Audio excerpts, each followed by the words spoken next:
à travers une tribune largement relayée sur les réseaux sociaux, livre une analyse critique de la situation socio-politique en Guinée. Dans ce texte adressé notamment au Premier ministre, l'auteur évoque les questions liées à la démocratie, aux libertés publiques, à la gouvernance et aux attentes des citoyens depuis le début de la transition, entre références historiques, critiques politiques et appel au respect de la souveraineté populaire. Cette tribune remet au centre du débat les aspirations d'une partie de l'opinion guinéenne.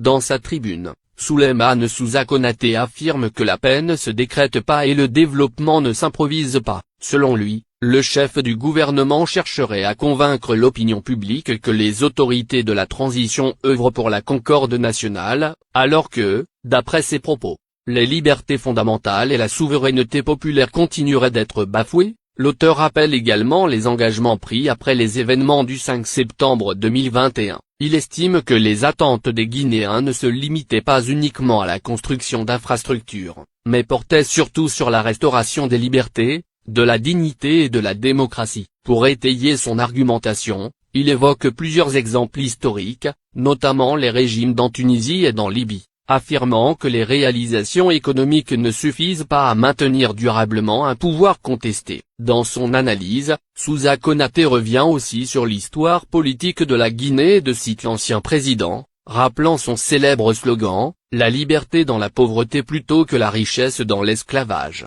Selon lui, le peuple guinéen demeure profondément attaché à son indépendance et rejette toute forme de domination ou d'oppression. La tribune s'attarde également sur le parcours politique de Bahouri. L'auteur estime que l'actuel Premier ministre s'était autrefois imposé comme une figure engagée en faveur de la démocratie et des libertés, avant de perdre progressivement une partie du soutien populaire depuis son arrivée à la primature. Il considère que la fonction gouvernementale ne peut remplacer la légitimité politique acquise auprès des citoyens. Par ailleurs, Souleymane Souza Konaté accuse les autorités de craindre une sanction populaire à travers l'organisation d'élections libres et transparentes. Il dénonce ce qu'il qualifie de démocratie de façade, où les véritables opposants et leaders populaires seraient écartés du jeu politique. Dans la dernière partie de sa tribune, l'opposant estime qu'aucune cohésion nationale ne peut être construite dans un contexte marqué, selon lui, par les violences, les divisions sociales et les frustrations populaires. Il conclut son texte par une citation de « On peut tromper une partie du peuple tout le temps,